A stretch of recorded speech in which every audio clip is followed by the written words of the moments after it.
তো বন্ধুরা ফাইনালি কিন্তু লঞ্চ হয়ে গেল S23 আলট্রা। আর এটা কিন্তু গ্লোবাল মার্কেট এবং ইন্ডিয়ান মার্কেটে কিন্তু পুরো লঞ্চ হয়ে গেছে। বাংলাদেশে হয়তো আসতে কিছুদিন লেট হবে, তো সেটার জন্য কিন্তু কয়েকদিন আগে রিলিজ হয়েছে। তো তার জন্য কিন্তু আজকের ভিডিওটা মেক করতেছি। তো বন্ধুরা আজকের ভিডিওটা যদি আপনি নাটানি সম্পূর্ণ দেখেন, আপনি কিন্তু বুঝতে পারবেন যে S23 আলট্রায় কী ধরনের আপডেট এসছে এবং কি কমন ফিচারগুলো আছে। তো সেক্ষেত্রে কিন্তু আজকের আমাদের এই ভিডিওটা নাটানি দেখতে হবে। তো চলুন এখানে আমরা কথা না বাড়িয়ে মূল ভিডিওতে চলে যাই। তো guys welcome back to video. তো বন্ধুরা আমরা যদি আজকের ভিডিওটায় S23 আলট্রার সম্পূর্ণ বিষয়গুলো তুলে ধরি, সেখানে কিন্তু ভিডিওটা অনেক বড় হয়ে যাবে। আর এটা সম্ভব না, এটা কোনো ইউটিউবারে রিভিউ করে না, পুরো ফুল জিনিস। তো আমরা যে কমন যে বিষয়গুলো আছে, যেমন ধরেন ক্যামেরার ফিচার, বডি ফিটনেস, প্রসেসর, এইটার যে মোবাইল আছে মোবাইলটা কতটুকু লোড দিতে পারবে আর কি ডিটেলসে ছোট্ট করে আলোচনা করব। সেক্ষেত্রে আপনারা ছোট্ট একটা ভিডিও হবে, নাটেনে আশা করি পুরো ভিডিওটা দেখবেন। তো বন্ধুরা এক নম্বরে যে এটা আমার কাছে মনে হচ্ছে সেটা হচ্ছে ক্যামেরা। তো ক্যামেরায় কিন্তু এই অন্য তুলনায় কিন্তু এই ক্যামেরাটা অনেক বড় একটা ফিচার আপডেট আনছে, আর বিশাল আপডেট, সত্যি কথা বলতে বিশাল একটা আপডেট এসছে। সেটা হচ্ছে 200 মেগাপিক্সেল। তো বন্ধুরা এই ক্যামেরাটা কিন্তু রেয়ার ক্যামেরা হচ্ছে 200 মেগাপিক্সেল। তো আপনারা বুঝতে পারছেন বিশাল রকমের একটা আপডেট। 200 মেগাপিক্সেল এইটার যে ক্যামেরার ক্যাপাসিটি আছে, মেগাপিক্সেল যেটাকে আমরা বলি, সেটা হচ্ছে 200 মেগাপিক্সেল। অন্য মোবাইলের ক্যামেরার তুলনায় কিন্তু এটার ক্যামেরা বিশাল আপডেট এসছে, সেটা আপনারা সকলে জানেন। আর এটার ক্যামেরা কিন্তু S20 আলট্রার চেয়ে একটু বড় সাইজের, মানে S20 আলট্রার চেয়ে যতটুকু সাইড দিয়ে হয়তো একটা কি যেন একটা রিংয়ের মতো লাগাইছে, একটু কালারটা একটু দেখা যায় যে সাদা কালারের মতো একটা রিংয়ের মতো লাগাইছে। তো সেক্ষেত্রে কিন্তু এই জিনিসটা কিন্তু একটু বড় হয়ে গেছে ক্যামেরাটা। S23 আলট্রার ক্যামেরা কিন্তু S20 আলট্রার চেয়ে একটু বড়, তো সেটাও আপনাদেরকে মাথায় রাখতে হবে।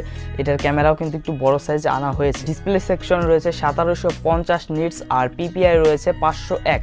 তো আপনারা বুঝতে পারছেন ডিসপ্লে মারাত্মক, মানে এক কথায় মারাত্মক লেভেলের একটা ডিসপ্লে।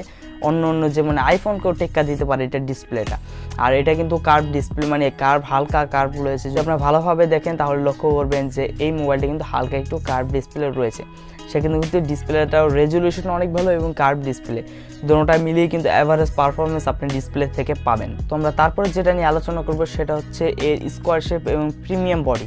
S20 আলট্রার চেয়ে কিন্তু এই S23 আলট্রার কিন্তু প্রিমিয়ামনেসটা একটু বেশি, আর আপনার এটার স্কোয়ার শেপটাও কিন্তু অনেক জোস আর কি। পিছনের সিরিজের যে মোবাইলগুলো আছে ওই মোবাইলগুলোর তুলনায় কিন্তু এই মোবাইলটা একটু প্রিমিয়ামনেস বেশি, এবং কি আর শেপটা মানে এক কথায় বলতে গেলে ফিটনেস এবং পারফরমেন্স কিন্তু বেশি দেবে অন্য মোবাইলের তুলনায়। তো তারপর হচ্ছে এই মোবাইলটা আপনার 3টে কালার পেয়ে যাবেন, সেটা হচ্ছে গ্রিন, ব্ল্যাক এবং কি হালকা বাদামি কালার।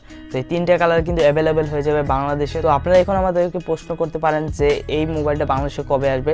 সেটা হচ্ছে ভিডিওর লাস্টে আমি ছোট্ট করে একটু কথা বলে দিব যে কবে এই ফোনটা আপনারা বাংলাদেশে অ্যাভেলেবেল পাবে। তো বন্ধুরা S23 আলট্রার প্রসেসর হিসেবে রয়েছে স্ন্যাপড্রাগন 8 এবং 2 জেন। আর এই মোবাইলটা কিন্তু অ্যান্ড্রয়েড 13 রান করছে। তো বন্ধুরা ফাইনালি এবার আমরা কথা বলবো ব্যাটারি ব্যাকআপ নিয়ে। এবার ব্যাটারি ব্যাকআপ হিসেবে রয়েছে 3900 অ্যাম্পিয়ার। তো ব্যাটারি ব্যাকআপটা আশা করছি আপনারা ভালো পরিমাণে পাবেন, কিন্তু এই যে অ্যাম্পিয়ারটা রয়েছে সেটা একটু কম তুলনামূলক অন্য মোবাইলের তুলনায়। তো বন্ধুরা এবার আমরা প্রাইস সম্পর্কে আলোচনা করবো। প্রাইস হচ্ছে এইটার মোবাইলটা 2 লক্ষ টাকার নিচে হবে, এবং S20 আলট্রার যে প্রাইসটা ছিল সেটার থেকে একটু তুলনামূলক বেশি হবে। তো আশা করছি আপনারা প্রাইসটা নিয়ে সম্পূর্ণ ধারণা পেয়ে গেছেন। তো এবার আমরা কথা বলবো এটা বাংলাদেশের বাজারে কবে লঞ্চ হবে। সেটা হচ্ছে এই যে রানিং মাস, ফেব্রুয়ারি রানিং মাস, এই মাসে কিন্তু এই মোবাইলটা লঞ্চ হয়ে যাবে ফাইনালি বাংলাদেশে। বাট কবে লঞ্চ হবে সেটা কিন্তু এখন অফিসিয়ালি বলা হয়নি, তো সে কারণে আপনাদেরকে বলতে পারছি না। তো যখন লঞ্চ হবে ওই সময় কিন্তু আপনাদের ডিটেলস ছোট্ট একটা ভিডিও দেওয়ার চেষ্টা করবো। ঠিক আছে, এই ছিল এই ভিডিওটি যদি ভালো লাগে অবশ্যই একটা লাইক দেবেন। আর এই চ্যানেলে কিন্তু নিয়মিত গ্যাজেট রিভিউ হয়, মোবাইল রিভিউ, ক্যামেরা রিভিউ, মানে বিভিন্ন ধরনের গ্যাজেট কিন্তু রিভিউ হয়। সেক্ষেত্রে দেখতে চাইলে আমাদের চ্যানেলটি অবশ্যই সাবস্ক্রাইব করবেন। থ্যাংক ইউ সো মাচ সবাই।